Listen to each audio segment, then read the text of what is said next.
nuestros orígenes. Este ha sido uno de los temas que siempre ha preocupado al hombre.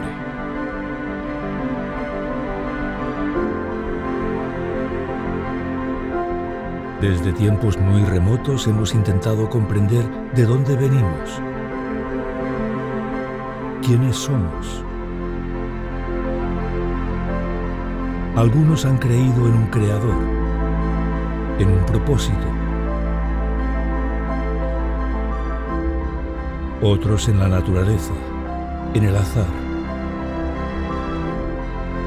Esta última es, hoy por hoy, la opción más aceptada y al mismo tiempo la menos comprendida. Pero, ¿es esta creación el efecto de una mera ventura? ¿El producto de un sinfín de casualidades? ¿O es más bien el fruto de un diseño deliberado? Para responder a esta pregunta, debemos viajar al mismo principio, al origen de la teoría de la evolución. La teoría de la evolución se atribuye a Darwin. La mayoría de las personas pensaban que antes de Darwin no había nada de evolución, solamente las enseñanzas de la Iglesia, y que fue Darwin el que dio un giro radical al pensamiento moderno. No es cierto, no es cierto. El concepto de evolución es tan antiguo como la historia más antigua escrita conocida. Allí donde llegamos encontramos este concepto. Por ejemplo, en Europa lo encontramos ya en la antigua Grecia, y uno de los primeros que abogan por un transformismo es Anaximandro. Ya Anaximandro postulaba que los seres humanos debíamos proceder de una especie parecida a los peces y de que la materia se iba organizando por sí sola a partir de este aporte de energía que iba dando el Sol, ¿no? Y lo que es bastante chocante porque hoy en día se piensa exactamente cosas muy similares. De hecho, en un documental, un evolucionista, P.Z. Myers, afirmaba muy rotundamente que los seres humanos en realidad no éramos más que peces, ¿no? Anaximandro, sin embargo, habría tomado estas ideas de su conciudadano y maestro Tales de Mileto, el cual, tomando de la mitología de la época, nombraría al agua como el arjé, o principio de todas las cosas. A lo que ha dado pie es a un mito, ¿no? El mito de que si hay agua puede aparecer la vida espontáneamente, ¿no? Y a mis niños en el colegio pues les dijeron, no, ya se ha encontrado agua en Marte y además vestigios de vida. Esto es absolutamente falso, rotundamente falso, ¿no? El agua es una condición sine qua non para la vida, pero la vida es abrumadoramente compleja y hay en los libros de texto, en los estudiantes, en la gente en general, una idea totalmente equivocada.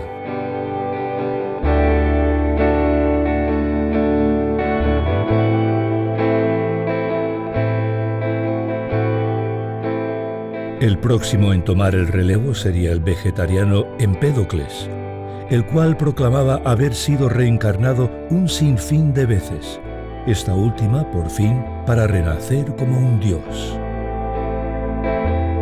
Yo sostenía que lo más complejo proviene de lo más simple. Es el que, digamos, introduce el concepto de 4 elementos. Que son el aire, el agua, la tierra y el fuego. Y 2 fuerzas, el amor y el odio. Entonces, en base de combinaciones fortuitas, estos elementos se van mezclando y dan lugar a todos los seres vivientes que hay. Así, estos 4 elementos producirían espontáneamente órganos o extremidades, los cuales se combinarían aleatoriamente, formando todo tipo de cosas. No obstante, los seres más grotescos e inútiles acabarían por desaparecer.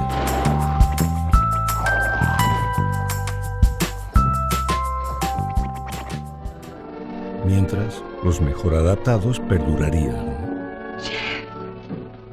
Yo también creía que este proceso de complejificación constante dentro de cada ciclo luego volvía a una disolución y a un nuevo ciclo, o sea, en un eterno retorno.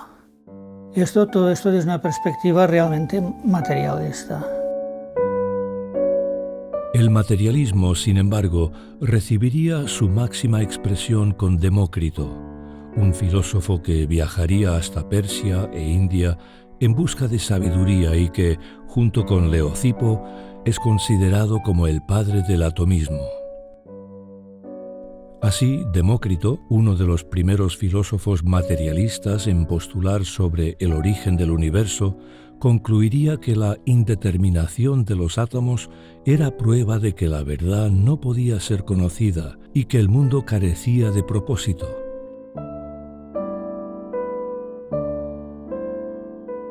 No obstante, Demócrito probablemente habría tomado estas ideas de la India, donde ya existían las escuelas atomistas y materialistas. Por otro lado, los hindúes, de una manera similar a las ideas postuladas por Empédocles, sostenían que el universo era cíclico y que estaba formado a partir de 4 o 5 elementos. Dicho universo, creado por el dios Brahma, tendría millones y millones de años. Pero ya fuera que los griegos tomaran de estas ideas o no, una pregunta se nos plantea. ¿En qué se fundamentaban los griegos? Sobre la base de que el hombre era la medida de todas las cosas y que creían que no había ninguna revelación directa de los dioses a los hombres, y los hombres tenían que examinar el mundo, observarlo y especular. Y la especulación forma la base de la obra de los griegos. Tenemos que tener en cuenta que la ciencia en aquella época no es tal y como la consideramos ahora. No se basaba tanto en experimentos y en empiricismo, por lo tanto, estas discusiones se producían en lo que es el ámbito únicamente de las ideas. A pesar de todo, el concepto de evolución o transformismo no sería aceptado por todos los filósofos griegos. Tanto Platón como Aristóteles rechazarían esta idea. Por otro lado, la gradual aceptación del cristianismo haría que la filosofía greco-romana fuera perdiendo su popularidad. Sin embargo, la llegada del Renacimiento en el siglo XV volvería a dar un giro a las cosas. El inicio del Renacimiento se puede considerar como el retorno del hombre medieval que de una manera u otra tiene una concepción del mundo como una revelación que Dios le había dado, a un volver a su pasado greco-romano en el que el hombre era la medida de todas las cosas y en el que todo se tenía que examinar desde una crítica de la propia razón, un humanismo. No obstante, este humanismo, centrado prácticamente en el ámbito artístico, daría luz finalmente a la Ilustración. Un movimiento intelectual que, a diferencia del Renacimiento, abarcaría todas las áreas de conocimiento posible y sería el encargado de divorciar finalmente la fe de la razón. Sin duda, uno de los primeros y más grandes exponentes de este concepto sería el francés René Descartes, conocido como el padre de la filosofía moderna. Él fue uno de los pioneros en cuanto a la Ilustración, en centrar todo en el hombre y que el hombre no debía aceptar ninguna revelación externa sin aplicar la duda metódica y examinar todo desde el mismo principio. Una de las contribuciones no tan conocidas de Descartes sería en el campo de la cosmología. Descartes, influenciado grandemente por Demócrito, postularía que el universo había sido formado a partir de una sopa de partículas en movimiento, la cual habría acabado formando las estrellas. Por su parte, una de estas estrellas se habría ido enfriando y solidificando hasta formar la Tierra. También gradualmente se habrían formado luego los océanos y los continentes. Naturalmente esta idea fue un semillero de otras cosmogonías que fueron ya presentándose. Cosmogonías que en algunos casos parecen ser copias exactas de las hipótesis de Descartes y Demócrito.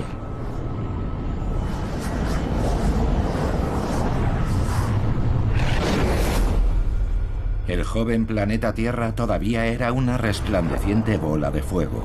No había aún ninguna señal de nuestro planeta azul. Poco a poco nuestro candente planeta se enfrió. Aparecieron ríos, lagos y océanos. Pero, ¿son estas cosmogonías fiables? Tenemos que tener en cuenta que hay básicamente dos tipos de ciencia. La ciencia observacional, la ciencia experimental, que es aquella que se basa en la observación y la experimentación. Pero hay otro tipo de ciencia, la ciencia histórica, aquella que intenta, interpretando nuestra observación actual, saber lo que sucedió en el pasado. Los fenómenos que han sucedido en el pasado no se pueden repetir experimentalmente. No podemos observar una creación del universo, ni una formación de la Tierra.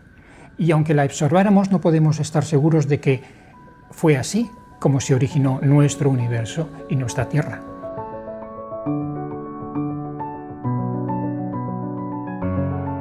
El hecho es que nunca se ha podido observar ni demostrar que un choque caótico de partículas pueda llegar a formar un sistema complejo, como es el caso de un planeta inerte, o mucho más difícil, la vida misma.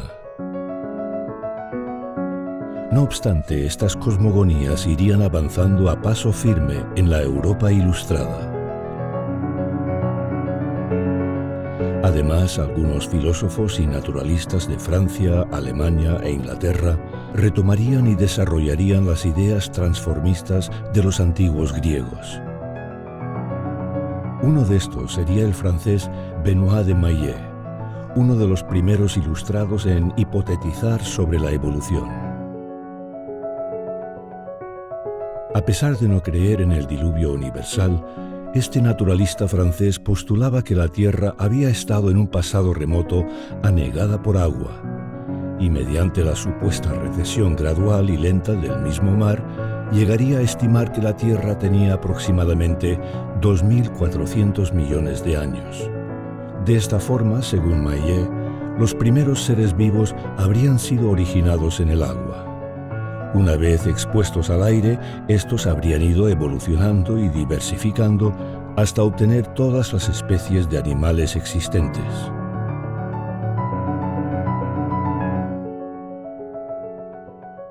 Cómo estos seres más primitivos se habrían adaptado para vivir fuera del agua no se sabe.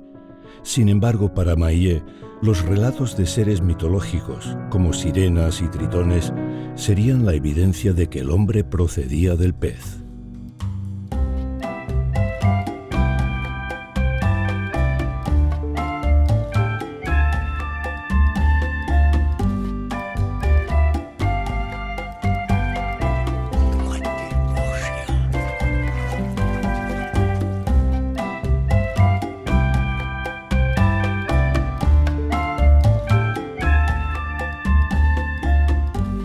Otro de los ilustres en especular sobre el origen de la Tierra sería Georges-Louis Leclerc, también conocido como el Conde de Buffon. Este naturalista francés especularía sobre la aparición espontánea de los primeros seres vivos a partir de moléculas orgánicas. Sin embargo, a pesar de estas ideas materialistas, Buffon acabaría por descartar la evolución. Él advirtió que había cambio entre distintos lugares de un mismo tipo de animales que variaban al estar en un sitio o en otro. Quizá de dos pares de felinos, un par grande y un par pequeño, salieron todos los gatos grandes, leones, tigres, panteras y todos los gatos pequeños, pues desde el gato montés hasta el gato doméstico, etc., ¿no? Entonces, para él había flujo, pero era un flujo que quedaba dentro de la naturaleza básica de cada tipo de ser. Efectivamente, Buffon tenía razón. Los seres vivos varían, pero esas variaciones tienen lugar siempre dentro de un género. Existen muchas variedades de gatos, pero todos son gatos. Existen muchas variedades de perros, pero todos son perros. Y ese patrón se repite en toda la naturaleza. Los seres vivos varían, sí, pero dentro de unos límites, los límites que les marca su género. Irónicamente, Buffon, quien defendía el status quo de las especies, acabaría siendo una de las personas más influyentes en la posterior formulación de la teoría de la evolución. Ernest Mayr, uno de los más grandes exponentes del neodarwinismo, un personaje clave en la síntesis moderna, él mismo también afirma que Buffon no era evolucionista, aunque fue el padre del evolucionismo, dice él, debido a su influencia y al aceptar el cambio que evidentemente Darwin extrapoló de una manera indefinida y que Buffon no extrapolaba. Quien sí extrapolaría este cambio sería Jean-Baptiste Lamarck. Este naturalista francés, quien irónicamente había sido pupilo de Buffon, acabaría siendo uno de los más grandes evolucionistas de la época. Lamarck tenía un afán de hacer que la evolución fuese un proceso integral.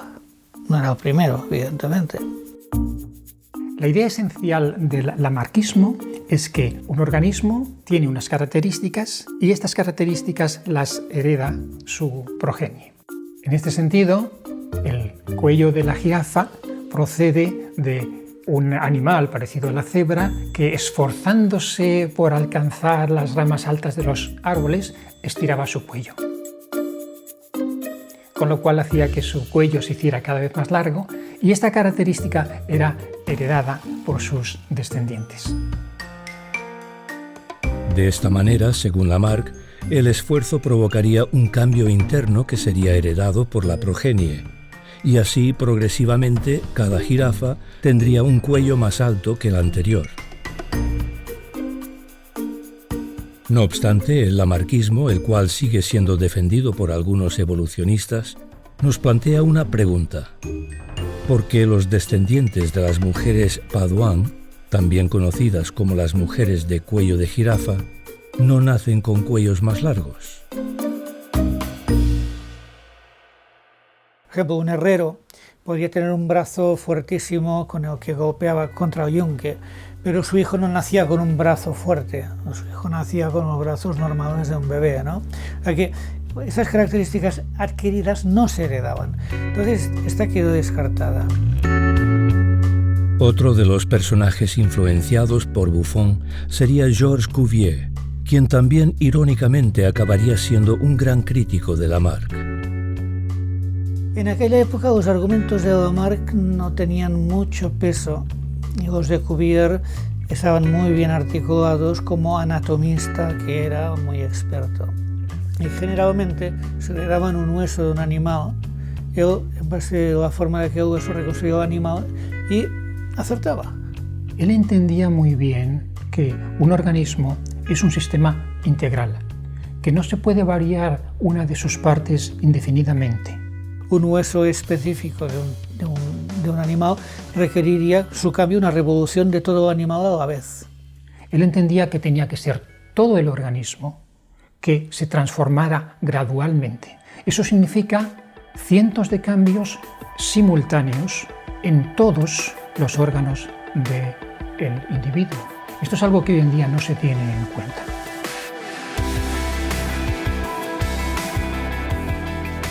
Por otro lado, Cuvier llegaría a ser uno de los máximos exponentes del catastrofismo. Según esta idea, el mundo habría pasado por varias revoluciones o catástrofes que habrían asolado la Tierra y llevado a la extinción a muchas especies. La última catástrofe habría acontecido hace unos 5.000 o 6.000 años, un evento que Cuvier evitaría relacionar con el diluvio universal. Siguiendo el pensamiento ilustrado de la época, este naturalista francés llegaría a hipotetizar en contra del relato bíblico que la Tierra tenía varios millones de años. De esta forma, Cuvier, quien había criticado fuertemente el evolucionismo, acabaría ejerciendo gran influencia sobre el mismo, en especial con un nuevo concepto que él mismo desarrollaría: la columna geológica.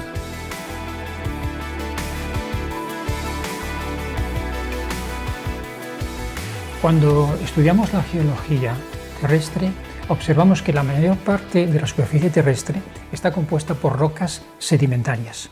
Se les llama sedimentarias porque cada una de estas capas procede de la sedimentación, es decir, de partículas, polvo o granos que fueron aportados por fenómenos naturales como el viento, el hielo, el agua, y se han depositado en forma de capas.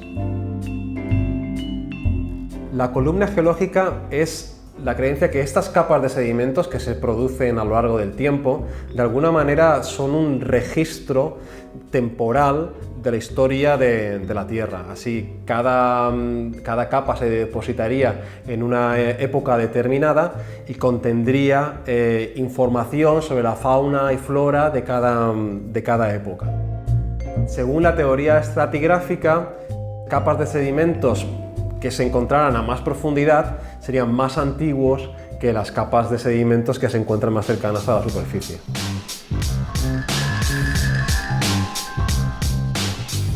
Presente sus pruebas, Aurelio. Sí, señor.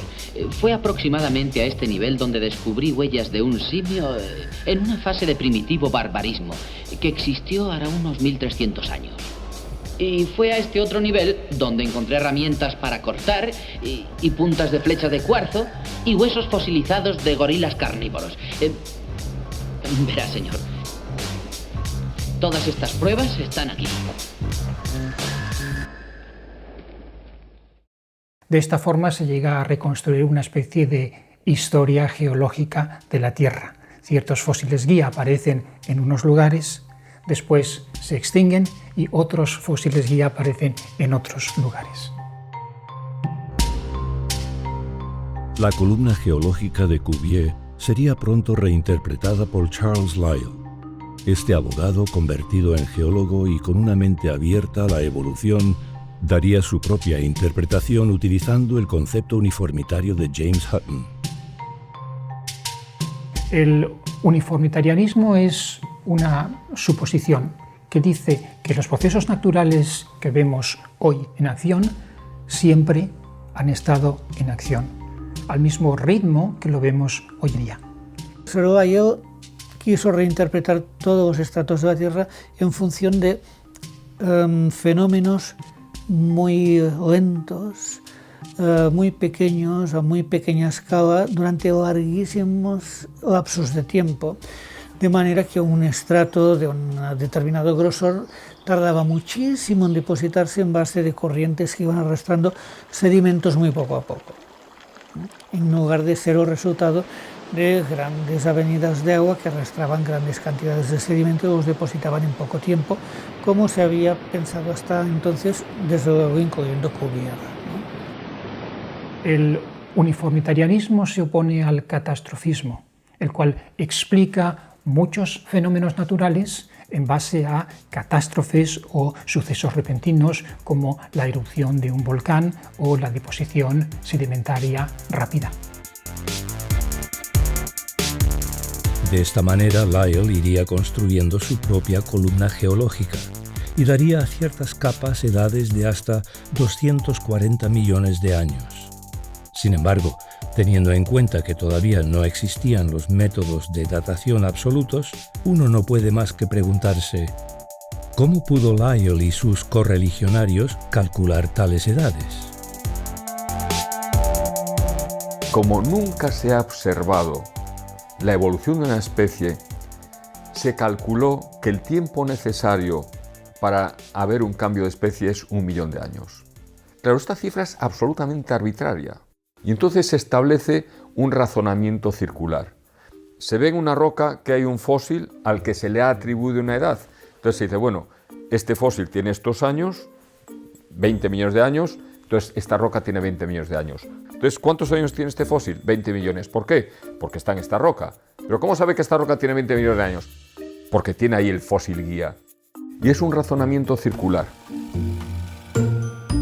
Además, la columna geológica presentaría serias incongruencias difíciles de explicar. Los fósiles no siempre se encontrarían en las capas correspondientes. No podemos decir, bueno, he encontrado este animal en este estrato que es de Eoceno, porque el Eoceno está arriba de todo. Bueno, ¿y cuando está debajo de todo? Cuando está debajo de todo, bueno, es que allí ha habido un fenómeno geológico de empuje lateral que ha desplazado ese estrato por encima de otro, porque ha habido también un movimiento vertical anterior. Bueno, ¿y cómo lo sabemos? Porque están fuera de orden. Pero no hay ninguna evidencia física de que haya habido este movimiento. Pues tiene que haber habido, de alguna manera. Y entonces empiezan a hacer hipótesis ad hoc para intentar explicar por qué no existe la evidencia de que haya habido movimientos. El hecho es de que no tenemos un registro geológico coherente. No aparecen todos los fósiles en el lugar que deberían aparecer. Entonces, cuando aparecen en el lugar correcto para el evolucionista, se acepta. Cuando aparecen invertidos, se busca una explicación de por qué, en ese caso, han aparecido invertidos.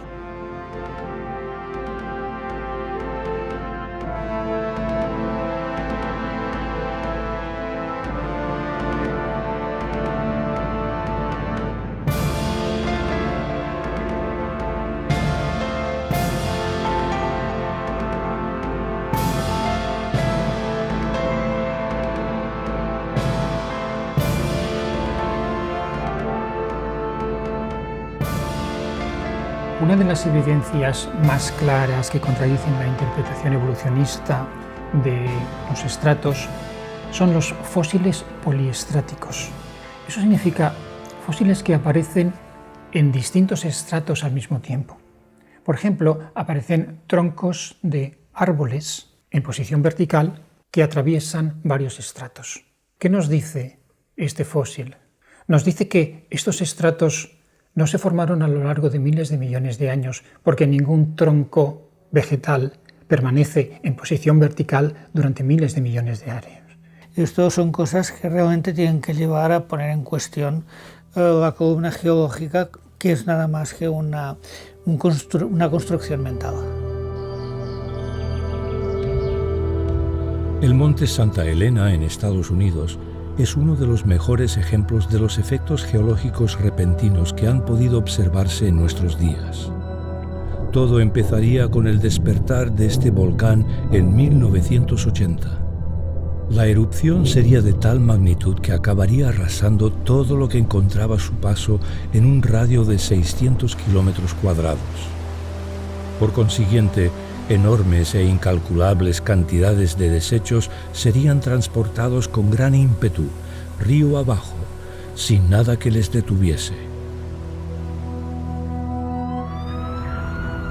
Además, la ceniza expulsada por el volcán llegaría a depositarse hasta en 11 estados diferentes. La erupción acabaría con la vida de 57 personas.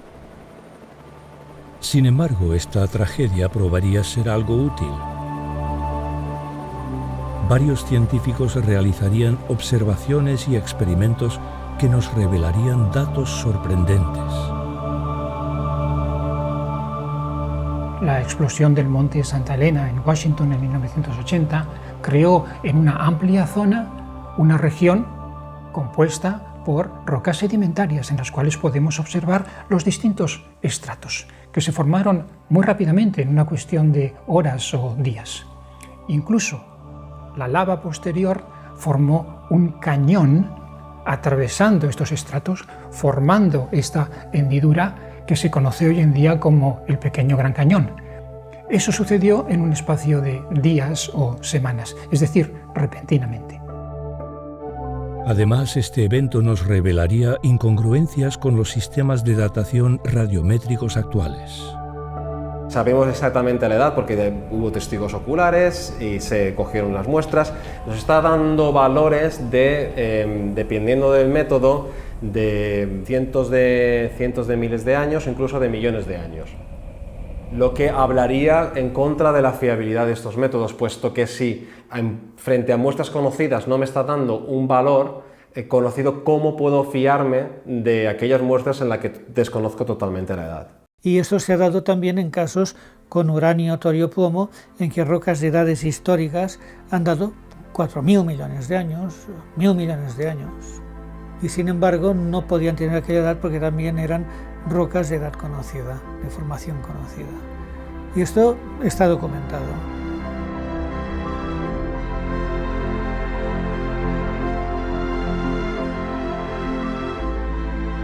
A pesar de todo, el uniformitarianismo de Lyell acabaría por imponerse sobre el catastrofismo de Cuvier, el cual iría poco a poco desapareciendo del mapa. No obstante, no todos los geólogos se rendirían al uniformitarianismo. Algunos de estos eran los geólogos bíblicos o creacionistas. A diferencia de Cuvier, los geólogos bíblicos creían en una edad reciente de la Tierra y una sola gran catástrofe producida por el diluvio universal bíblico. Después de todo, ¿no era más congruente creer que una gran catástrofe hubiese creado los efectos geológicos que vemos hoy día? ¿Y no era más creíble pensar que los fósiles marinos encontrados en las cimas de las montañas fueran el producto de este gran evento? No obstante, los argumentos en contra del transformismo no solo se basarían en la geología, sino también en las conclusiones expuestas por teólogos naturales como William Paley, quien en su libro Teología Natural expondría argumentos lógicos en contra del transformismo, y que, irónicamente, sería admirado por el mismo Charles Darwin. William Paley da unas razones contundentes desde la complejidad de los sistemas biológicos, ya en aquel tiempo, en 1802. En su libro muestra también una analogía entre si yo me encuentro un reloj, que hay un relojero que ha elaborado aquel reloj de manera deliberada y con propósito. Hoy en día el argumento de Paley ha sido renovado gracias al descubrimiento dentro de la célula de las máquinas proteínicas. Es decir, hemos encontrado verdaderas máquinas en el interior de la célula. Por lo tanto, el razonamiento de Paley se puede aplicar perfectamente hoy a las máquinas moleculares que hemos encontrado dentro de las células. Además, Paley criticaría los argumentos evolucionistas expuestos por el abuelo de Charles Darwin, Erasmus Darwin. Así, gracias a las ideas evolucionistas de Erasmus, el joven Darwin acabaría decantándose por la visión evolucionista de su abuelo. También Darwin había oído a Lamarck, cuyos argumentos no aceptaba, pero bueno, sí aceptaba el concepto general de evolucionismo. En este sentido, Lamarck refuerza a Darwin por una parte y, sin embargo, lo deja frustrado por otra. En 1831, Darwin, quien se había aficionado a las ciencias naturales y convertido en un ávido colector, vería su sueño hecho realidad al conseguir una plaza a bordo del Beagle, un barco dedicado a cartografiar la costa de Sudamérica.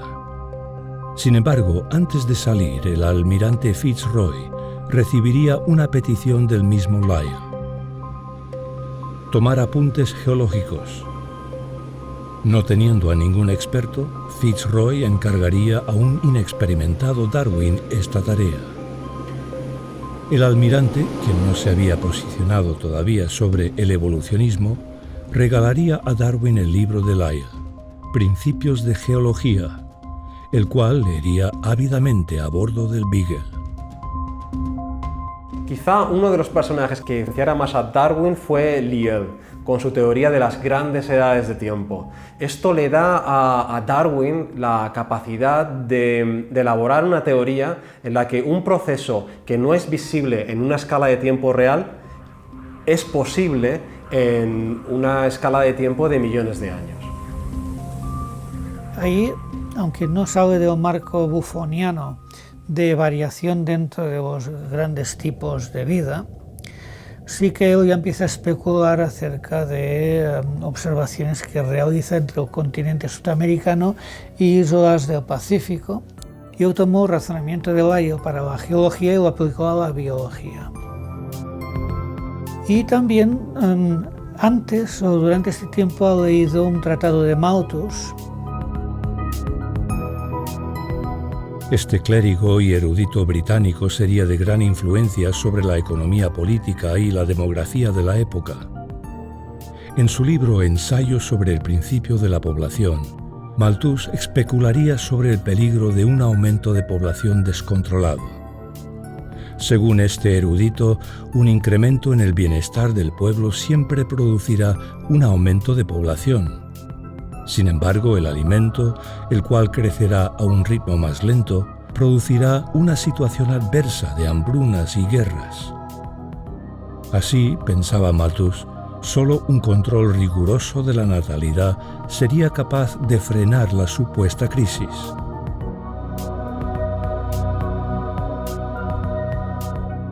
Entonces, Malthus aplica esto a la población humana, mostrando que va a haber una gran catástrofe alimentaria al cabo de poco tiempo en el mundo, cosa que no sucedió porque Malthus se equivocó en bastantes supuestos. Entonces esto capturó también la imaginación de Darwin. Dijo, vale, ¿cuáles sobrevivirán? ¿Los mejores o los más fuertes?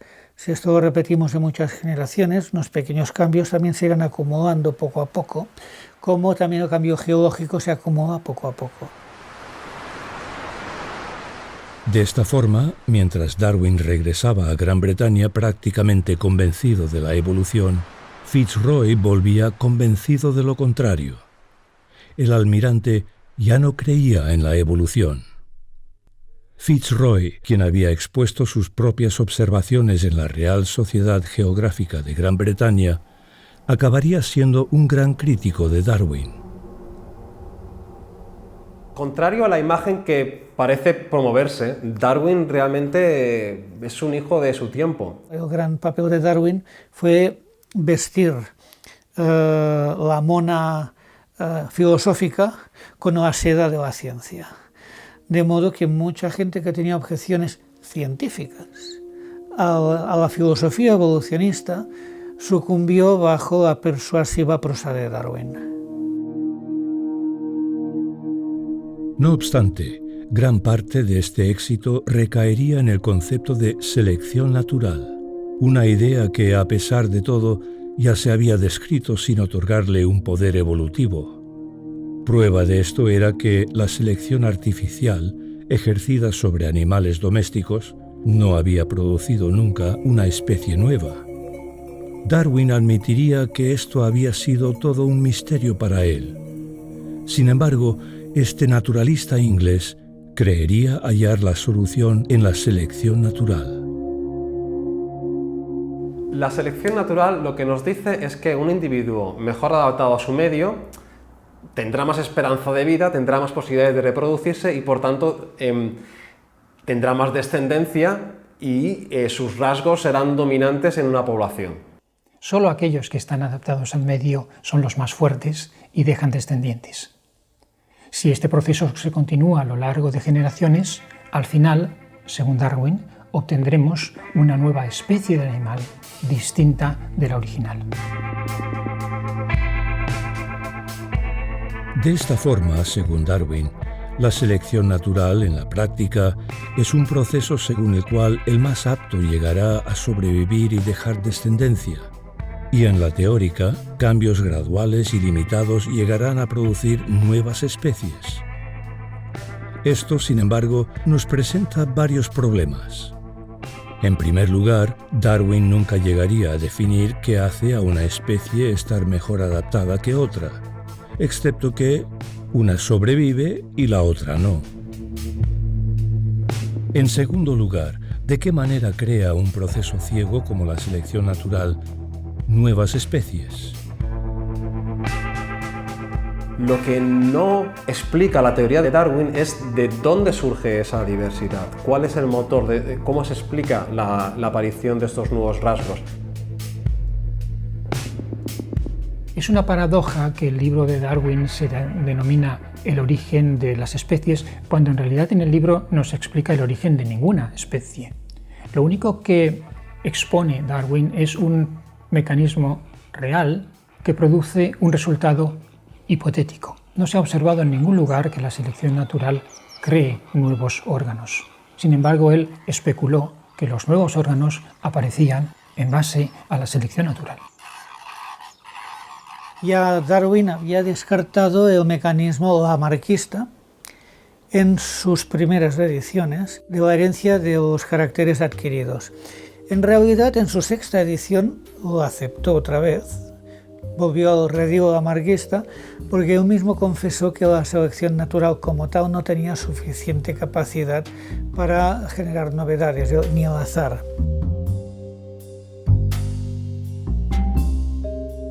No obstante, unos 70 años más tarde, el biólogo británico Ronald Fisher creería haber encontrado la solución. El mecanismo de la evolución se encontraría en las mutaciones. Para Darwin las mutaciones eran algo que era algo feo, repulsivo, deforme, que de ninguna manera podían aportar nada a una generación de novedades en el proceso evolutivo. Y esto que Darwin descartó de plano es lo que mediante la síntesis neodarwinista se vino a aceptar como fuente de variación. Se mantenía la selección natural, pero la fuente de novedades era las mutaciones.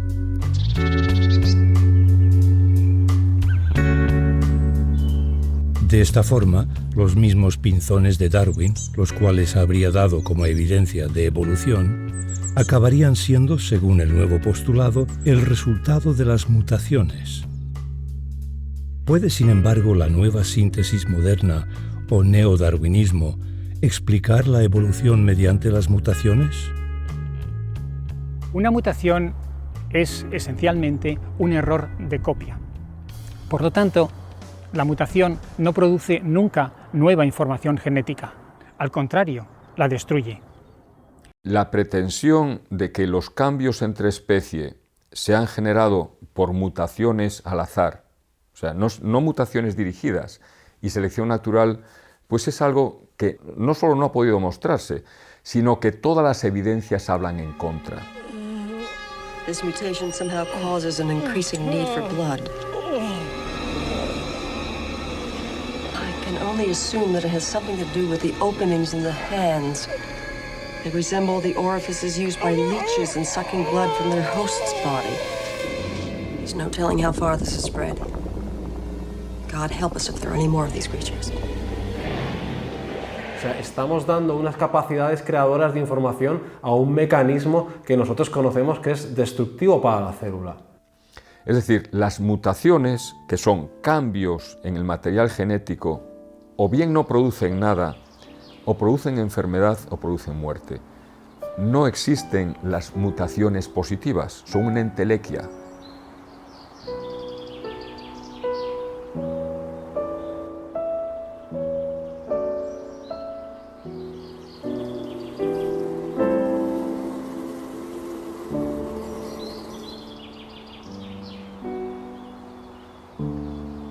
Existen algunos casos en los cuales un individuo puede adquirir información genética de otro.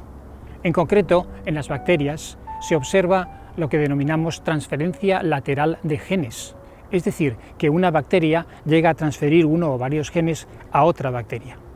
Pero esto es simplemente recombinación genética dentro de la misma especie. No existe en ningún momento un incremento de la información genética. No hay nueva información que no existiera antes en el genoma de la especie.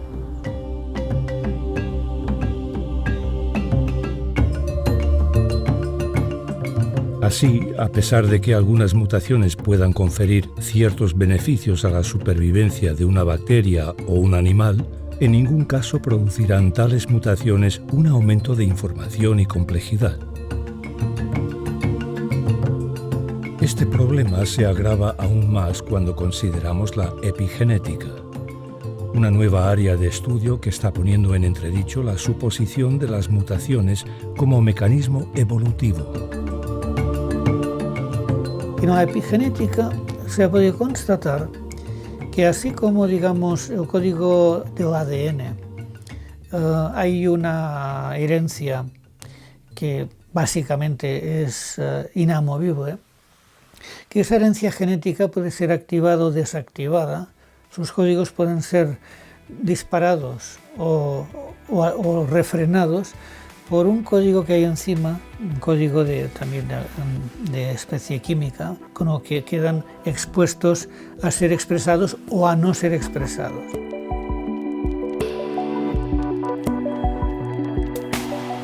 La activación de estos compuestos químicos o botones desenrollarán el ADN y permitirán que ciertas máquinas proteicas puedan leer la información. A partir de entonces, la información, la cual anteriormente estaba desactivada, podrá ser expresada en el cuerpo del individuo. Aunque no siempre evidente, en algunos casos esta información será manifestada en cambios fenotípicos, o en otras palabras, serán cambios aparentes a simple vista. No obstante, estos cambios serán el resultado de la expresión de una información preexistente en el ADN y no de una información nueva.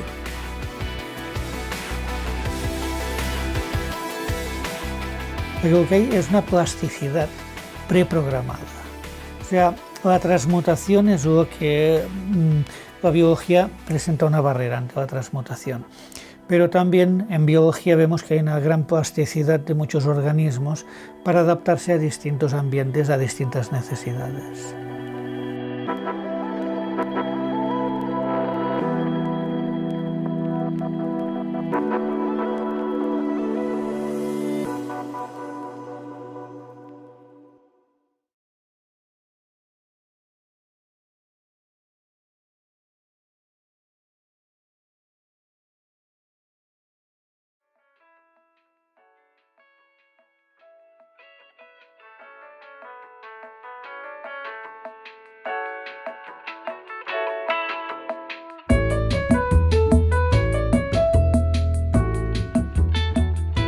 A pesar de no tener un mecanismo evolutivo, la teoría de Darwin iría poco a poco ganando peso, terreno y adeptos.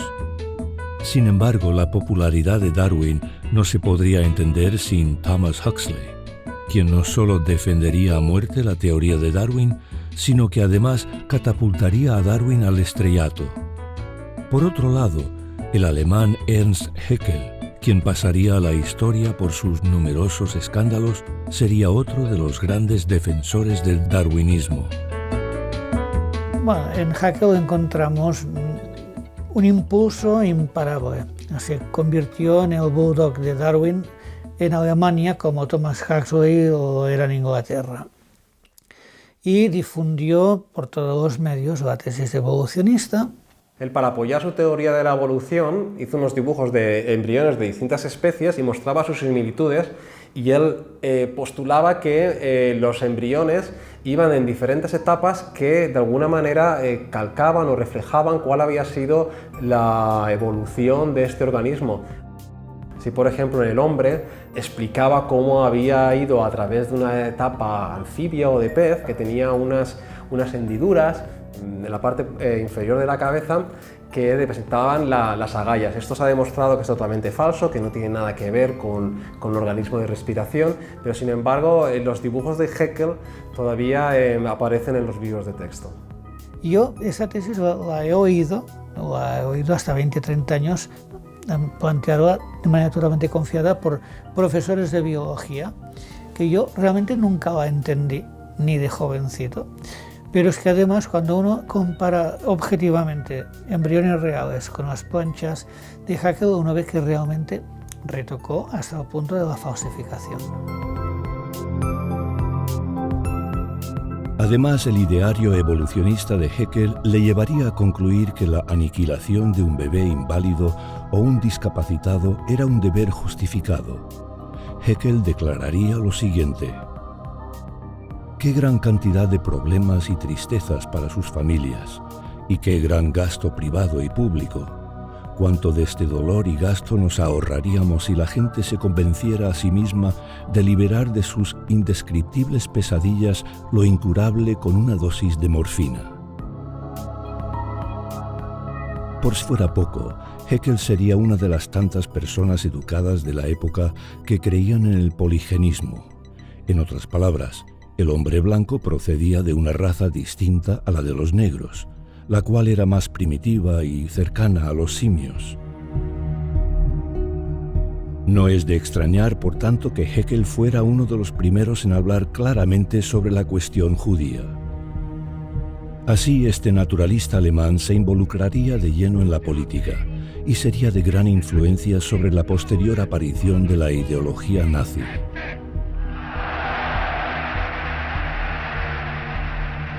Otro de los grandes logros de Haeckel sería con el eslabón perdido, el cual, según él, no se encontraría en África, como creía Darwin, sino en Asia. Haeckel, convencido de su hipótesis, mandaría dibujar el tan ansiado lazo entre el mono y el hombre, el Pithecanthropus alalos, que significa el hombre simio sin voz. Haeckel fue muy ridiculizado por muchos colegas por este cuadro, porque claro, imponía su imaginación. En lugar de explicar datos que se encontraban, se inventaba datos que no existían, y con la esperanza de que se tenía que encontrar, porque como la evolución era cierta, se tenía que encontrar el puente entre los simios y los hombres, tenía que existir. Haeckel nunca llegaría a encontrarlo. Sin embargo, otra persona proclamaría haberlo hallado: el devoto seguidor de Haeckel, Eugène Dubois.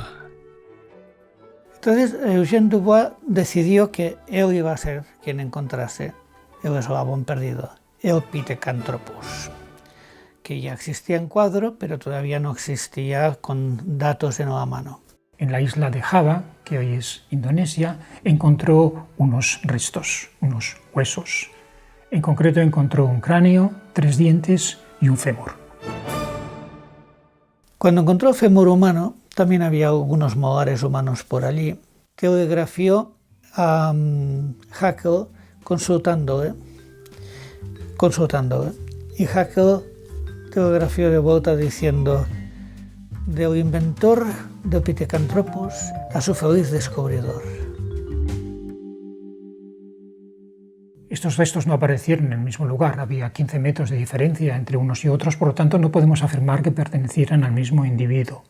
De todas formas, el análisis posterior confirmó que 2 de estos dientes pertenecen a un orangután y el tercero era humano.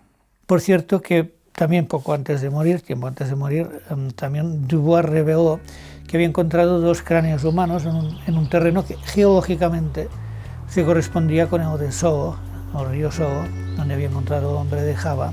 Entonces, como podía encontrarse el hombre junto con su antecesor, esto en base a la tesis evolutiva no cuadra, ¿no?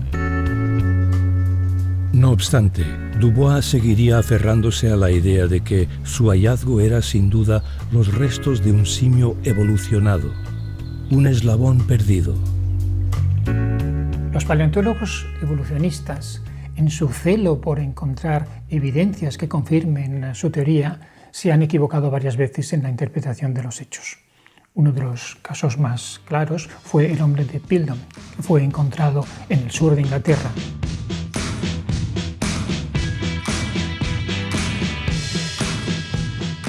Estos restos de cráneo, encontrados por Charles Dawson, serían avalados por gran número de científicos. Por su parte, la prensa internacional haría gran eco de esos restos tan preciados.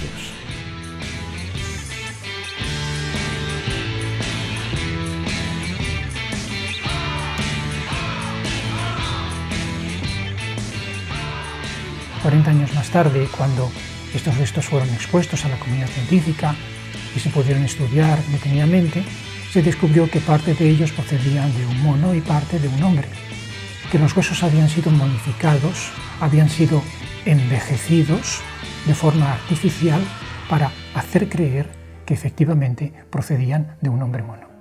Hoy día todo el mundo reconoce que el hombre de Piltdown es uno de los fraudes evolucionistas más conocidos de la historia de la ciencia. Por otro lado, al poco tiempo de descubrirse los restos de Piltdown y por tanto de no conocerse todavía la verdad, Estados Unidos daría noticias de un nuevo descubrimiento: el hombre de Nebraska. Lo que destaca mucho es en la prensa de aquel día, cómo se publicitó este descubrimiento con unos dibujos de este hombre andando en posición simiesca, con la fauna atrás, ¿no? Donde su mujer estaba en un río, digamos, haciendo sus labores. Digamos, todo este lujo de detalles con el que se ilustraba este descubrimiento partía a partir de un solo diente que se había encontrado. Y aquel descubrimiento fue avalado por el profesor Henry Fairfield Osborn, que era a la sazón director del Museo Field de Historia Natural. Curiosamente, Osborn sería una de las personas en avalar el descubrimiento de Piltdown, además de crear su propia teoría acerca del mismo. Este descubrimiento del hombre de Nebraska tuvo su relevancia histórica porque en aquel momento, en los años 20, fue cuando se realizó el famoso juicio Scopes. El juicio Scopes, uno de los procesos judiciales más célebres sobre la evolución, fue un caso legal al que se acusaba a John Scopes de haber enseñado evolución humana en el estado de Tennessee, lo cual estaba prohibido bajo la ley Butler. En las escuelas públicas no se podía enseñar que el hombre venía del mono. Primero, porque no estaba demostrado. Segundo, porque la población del estado de Tennessee tenía su voto. Era una ley que había sido promulgada representando a sus ciudadanos.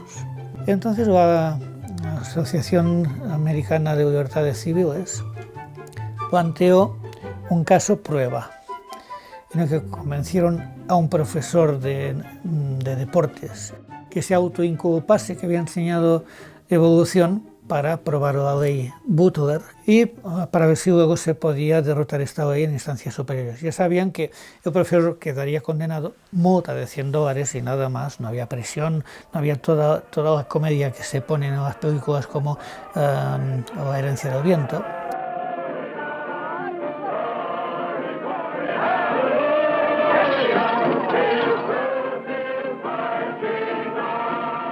Es curioso porque, digamos, una de las partes, la parte que tomaba la posición evolucionista, se mofaba de la otra parte, que era un hombre que además era originario de Nebraska y que le hacía toda serie de burlas porque habían encontrado este diente que era un hombre de Nebraska igual que él, ¿no? Naturalmente, aquel juicio, el profesor fue condenado, pero al final hubo un tema técnico, la cosa no siguió adelante y la cosa quedó como Rosario de la Aurora, excepto por un factor. Hicieron una campaña de la que se hizo eco mucha otra prensa de todos los Estados Unidos, ridiculizando el cristianismo, ridiculizando el relato bíblico de los orígenes y poniendo pues, al profesor evolucionista como el gran héroe del día, y era todo falso. Tan falso que Scopes en aquel momento ni siquiera tenía novia. Diles que lo lamentas, que fue una equivocación. ¿Puedes decirle? ¿Que si me permiten salir de la cárcel dejaré de pensar? ¿Lo soportarías, Raquel? Estaríamos juntos al menos. No podría ser. Luego, posteriormente, el profesor Scopes dijo que él ni se acordaba que sí hubiese enseñado evolución, que desde luego no recordaba haber enseñado tal cosa. Pero esto fue en declaraciones posteriores, cuando estaba todo hecho y toda la propaganda y todo el daño ya hecho. Además, Scopes declararía en privado que sus estudiantes habían sido instruidos por los mismos abogados a mentir en el estrado. El profesor, temiendo a sus abogados, nunca llegaría a revelar la verdad. Ya fue un gran éxito de propaganda en el que El hombre de Nebraska tuvo una gran parte, por cierto. Y que luego fue este diente, 2 años más tarde, la misma revista Science publicaba que no se trataba de un diente de un humano, sino que se trataba de un diente de un cerdo.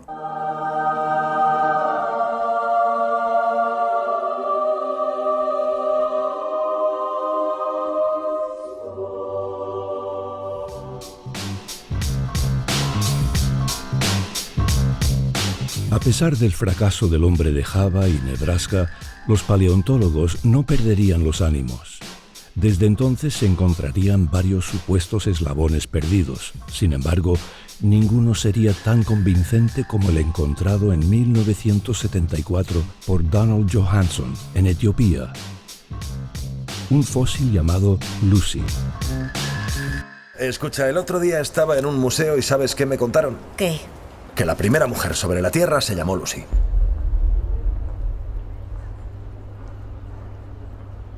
¿Y eso debe animarme? Sí. No.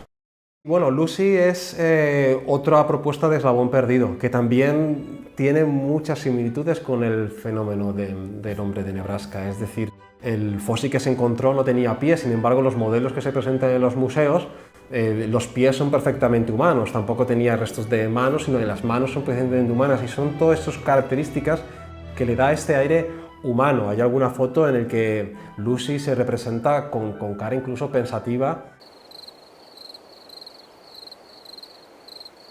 ¿no? Y con los ojos también con el blanco de los ojos, que es una característica humana, para dar esta imagen de verosimilitud, que sin embargo no tiene una base científica real, ¿no?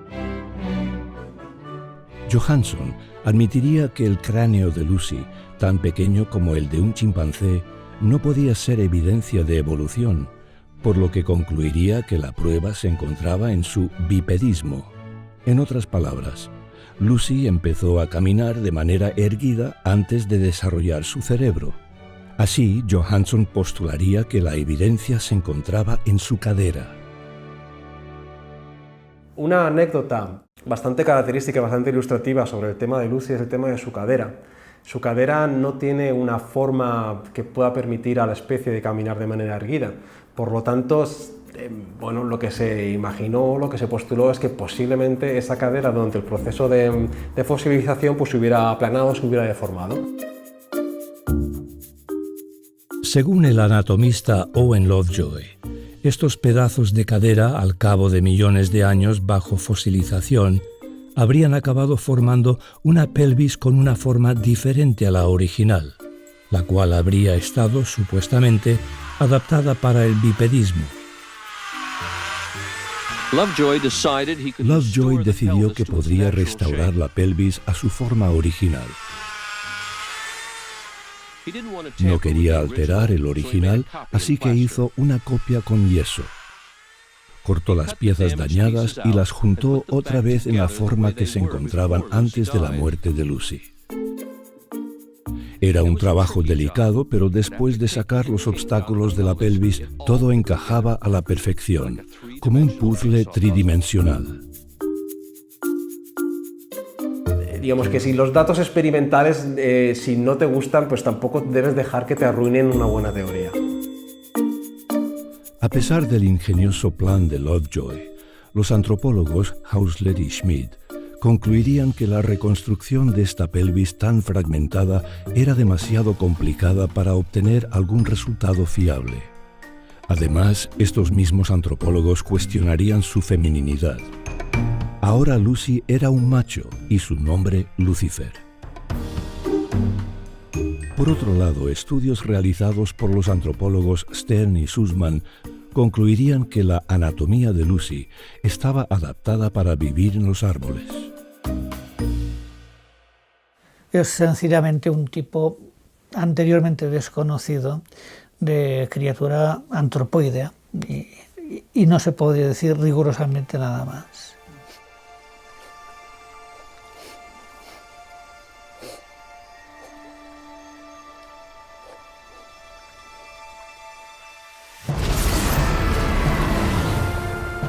Cuando son identificados estos errores o cuando cambia la teoría, normalmente el público no es consciente de ello, no hace primera plana. E incluso uno de estos escándalos, uno de estos fraudes, siempre van acompañados de otro descubrimiento, de otra teoría que postula, diga, ahora sí que lo hemos encontrado. No se enfatiza, digo, bueno, ¿y qué pasó con la anterior? Hemos estado 30 años creyendo una mentira. Los libros dirigidos al público suelen decir que el registro fósil demuestra la evolución. Pero las autoridades en paleontología saben que esto no es cierto y algunas de ellas son bastante sinceras como para decirlo, como el difunto Stephen Jay Gould de la Universidad de Harvard. Y él dice que la rareza de las formas de transición en el registro fósil es el secreto mejor guardado del gremio de los paleontólogos. Sí, paleontólogos de Harvard, del Museo Británico, del Museo Americano, del Museo Field de Chicago, gente eminente, realmente especializados en este tema, dicen no. No existe en realidad ninguno de esos fósiles transicionales. No existe un fósil en el cual veamos que se está transformando de un género en un género distinto. No vemos una aparición gradual de nuevos órganos que no existieran ya en el género original. En resumen, no tenemos ningún fósil transicional.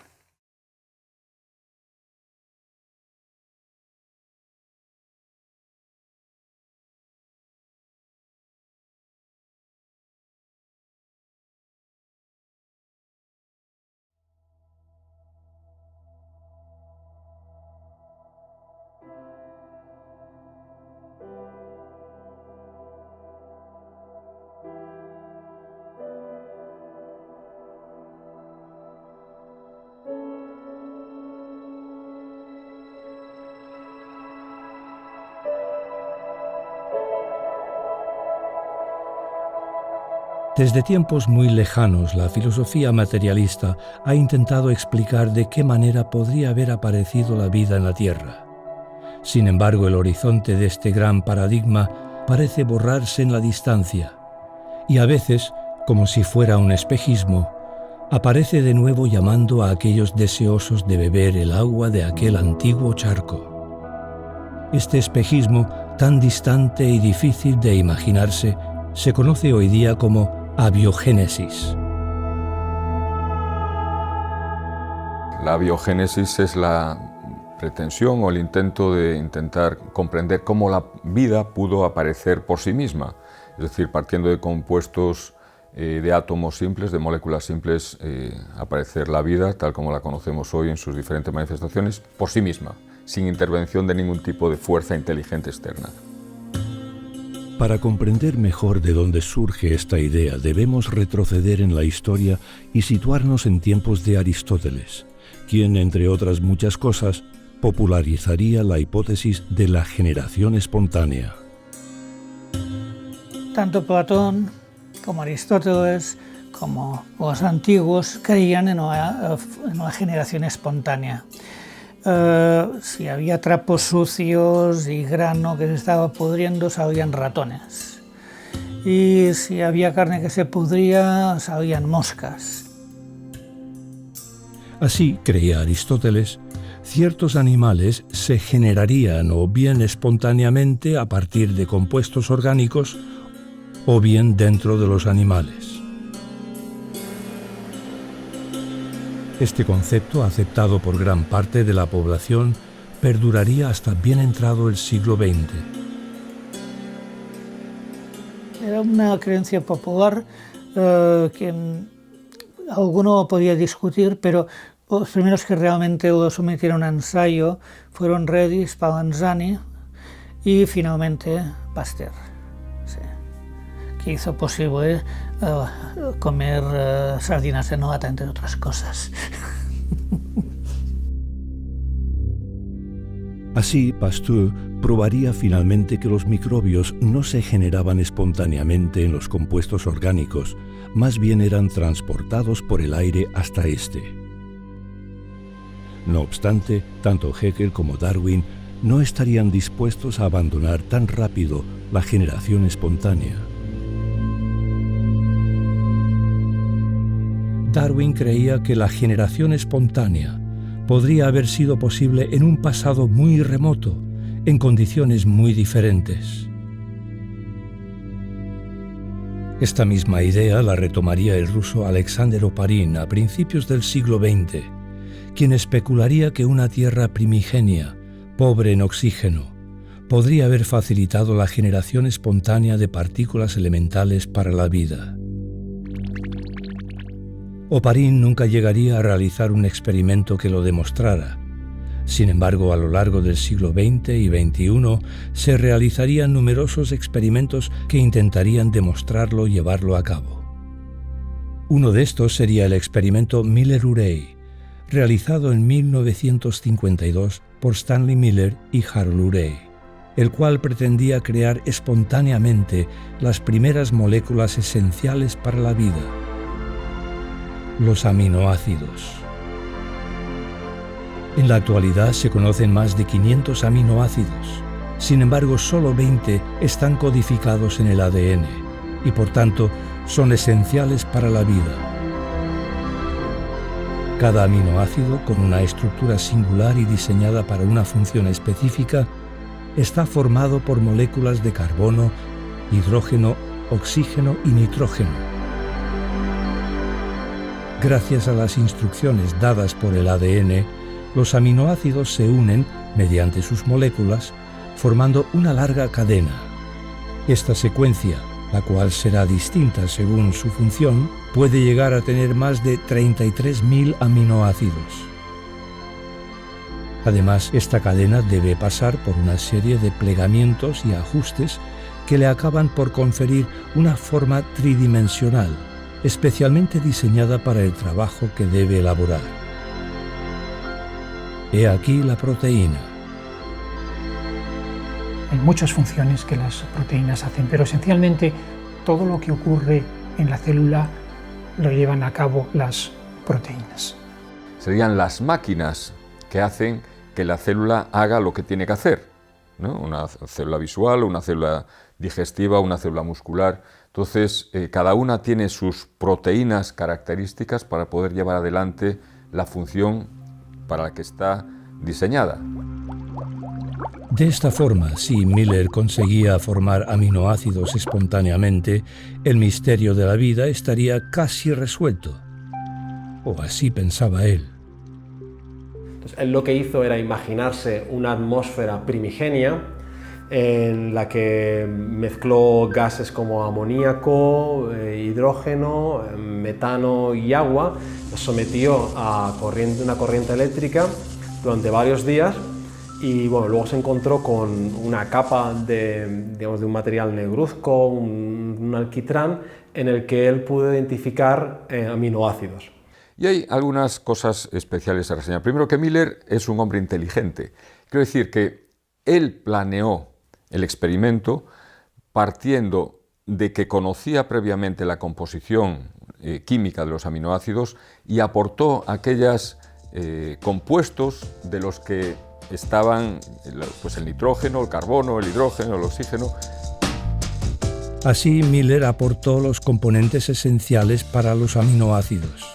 En otras palabras, el experimento fue diseñado a la perfección para obtener los resultados esperados. No obstante, estos no serían tan fáciles de conseguir.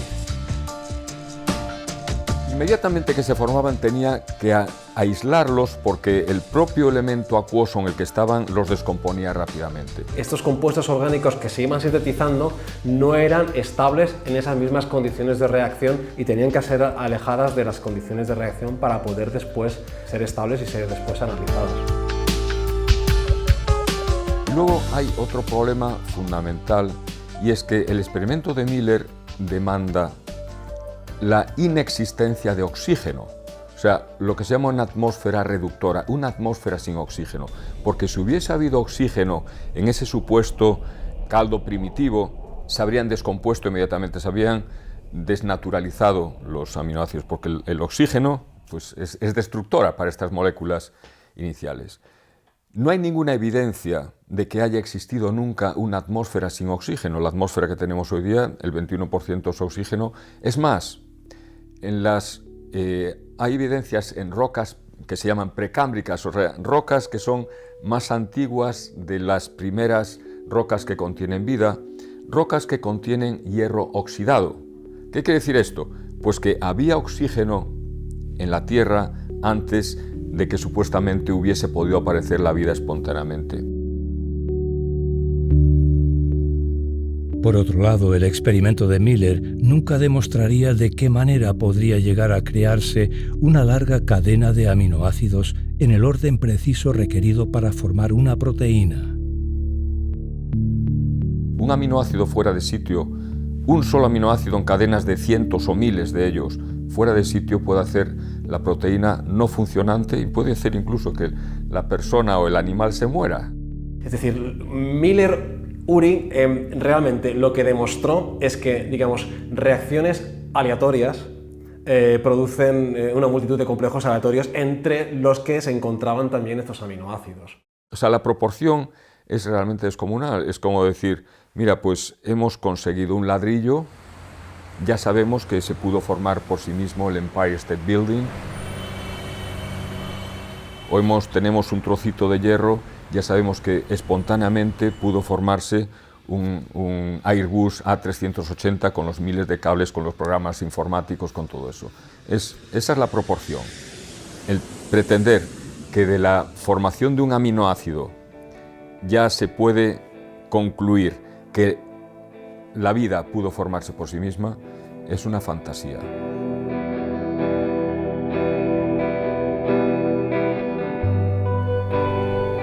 A pesar de todo, hoy día el experimento de Miller sigue presentándose en muchos libros de texto como uno de los grandes hitos de la ciencia de la evolución. Además, este experimento daría pie a la formulación de diferentes hipótesis sobre el origen de la vida. Unos hablan de microclimas y dicen que en un microclima se pudo crear. Otros hablan de extremófilos, es decir, de seres microscópicos que viven en ambientes extremos, como al lado de un volcán. Pero no existe una explicación que podamos decir, esto es lo que creen los evolucionistas. Son solo tentativas y muy parciales. Lo que dice este lo contradice el otro. O sea que no existe ninguna explicación de cómo surgió la vida. Es que no existe, no hay. Y aquí lo que hay son teorías muy especulativas de cómo se formaron los primeros elementos, las primeras moléculas orgánicas que pudieron ser precursores de la vida, es decir, cómo se formaron los primeros ladrillos biológicos. Así que mientras unos han especulado que las proteínas pudieron haber sido las precursoras de la vida, otros han postulado que la respuesta podría encontrarse en el ADN, el cual se habría desarrollado a partir del ARN.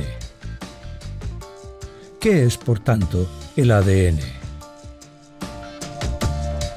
Todos tenemos en el núcleo de cada una de nuestras células un libro de instrucciones, que es el ADN. Entonces, el ADN contiene información codificada, es un código, se habla del código genético, hay otros códigos, el código de los ordenadores, de los ceros y unos, donde cada letra, cada número representado por una combinación diferente de ceros y unos, o el código de los ciegos, el código Braille, o el código Morse. Bueno, pues el ADN es un código. En efecto, un código químico de la más alta sofisticación, formado por una larga cadena de nucleótidos. Cada nucleótido está compuesto por una base nitrogenada, un grupo fosfato y la desoxirribosa. Las bases nitrogenadas o nucleobases son adenina, citosina, timina y guanina, o ACTG. Estas 4 letras son las piedras angulares del ADN y determinan en gran parte la información del código genético. Pero la información no reside en los elementos químicos del ADN, sino en el orden de aparición de estos elementos químicos. Exactamente como en un idioma moderno el orden de las letras determina el significado de una palabra. Si cambiamos el orden o secuencia en la que las letras aparecen, obtenemos una palabra con un significado distinto. Es decir, la información reside en la secuencia y no en los caracteres. Esto nos muestra que la información genética procede de una mente inteligente, porque solamente una mente inteligente es capaz de expresar información y codificarla en una secuencia de caracteres. Este compuesto, cada una de las letras, no se forma espontáneamente en la naturaleza, y menos se ordenan por sí mismas. O sea que espontáneamente, aunque uno pusiese los nucleótidos todos juntos ahí, no formarían frases que pudiesen ser interpretadas y que pudiesen formar las proteínas correctas. Es como si uno va un día a la playa, ¿no?, y se encuentra la marea baja y dice allí: Manolito ama a Juanita. Bueno, primero no piensa que ese orden de letras lo organizó la marea subiendo y bajando o el viento, ¿no?, sino que alguien escribió eso, porque es comprensible, se puede entender lo que dice. Pues, ¿cómo se va a pensar que 3.000 millones de letras con frases perfectamente estructuradas van a aparecer por casualidad, sabiendo además que físico-químicamente no se enlazan de forma espontánea? Lo difícil de explicar o lo fascinante es el concepto de información dentro del ADN, porque información requiere de un código, de un lenguaje y de una comunicación, y estos son atributos que siempre están relacionados con una inteligencia. Lo difícil es cómo un proceso natural totalmente caótico es capaz de crear una información con sentido y con un propósito.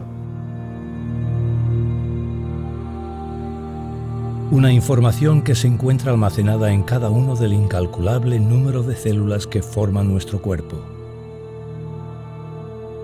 En concreto, en una estructura llamada núcleo, que es, por así decirlo, la caja fuerte de la célula.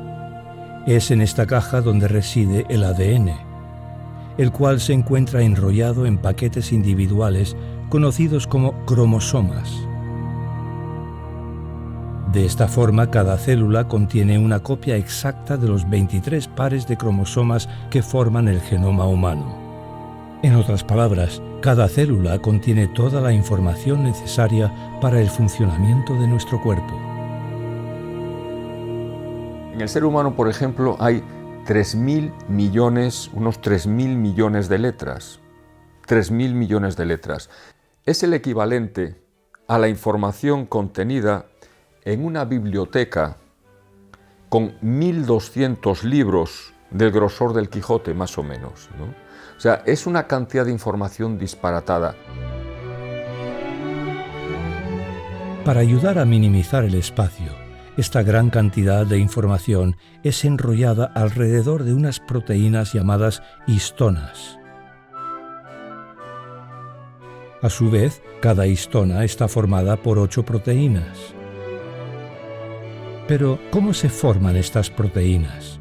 Y todas las proteínas necesarias para nuestro cuerpo.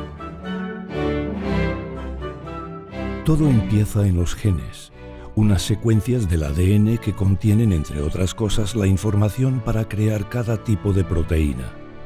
En el proceso de transcripción, la enzima, o máquina proteica, llamada ARN polimerasa, se engancha al principio de un gen. La enzima divide el ADN y empieza el proceso en el cual las bases nucleicas que se encuentran en el núcleo de la célula se adhieren a las letras correspondientes del ADN. Se crea así una larga cadena de ARN, el llamado ARN mensajero. Sin embargo, antes de que pueda usarse como plantilla para la producción de proteínas, esta debe pasar por un proceso en el cual se sacan y se añaden secciones de ARN. A partir de ahora, será el ARN que lleve la información fuera del núcleo. De esta forma, el ADN se quedará a salvo dentro del núcleo. Una vez en el citoplasma, el ribosoma, una máquina formada por unas 80 proteínas, se engancha al ARN mensajero. De esta forma, el ribosoma leerá la información expresada en el ARN para crear una cadena de aminoácidos. Para esto se necesitará la ayuda de unas moléculas llamadas ARN transferentes, las cuales llevarán los aminoácidos correspondientes al ribosoma. De esta manera, estos componentes se van añadiendo uno a uno, hasta formar una larga cadena que en algunos casos puede contener hasta 33.000 aminoácidos. Finalmente, esta cadena se plegará en una forma determinada para formar la proteína.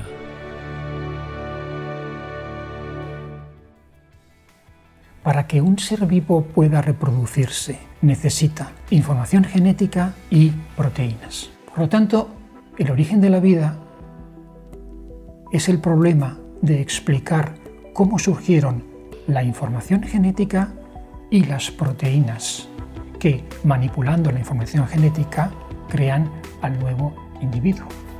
El problema es complejo porque para que existan proteínas debe de existir ADN, pero para que exista ADN deben de existir proteínas. Estamos ante una pescadilla que se muerde la cola. Entonces, ¿qué apareció antes? ¿El ARN o la proteína? Pero es que la proteína tiene que estar también en el orden perfecto para poder ser funcionante. Y ese orden perfecto solo está dado por la codificación que está ordenada en la porción en el gen del ARN.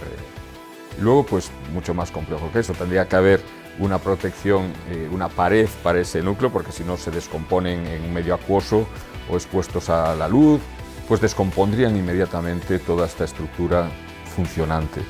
Realmente es un problema que no tiene solución. Por lo tanto, en el origen de la vida tendríamos un problema de huevo y la gallina y otro elemento más, en el que ninguno de ellos puede existir sin la presencia de los otros. No se debe al azar, y su origen es imposible que se deba al azar debido a la pasmosa complejidad e interconexión de todos ellos, de modo que se necesitan todos ellos para que el sistema funcione. No puede faltar nada de aquello. A medida que hemos descubierto más y más del metabolismo celular, hemos observado que la célula, lejos de ser una entidad simple, es en realidad una fábrica compleja. Lo que antes se pensaba que era algo muy simple, hoy con los avances en biología y bioquímica, la célula se ha convertido realmente en una galaxia de complejidad y de sistemas.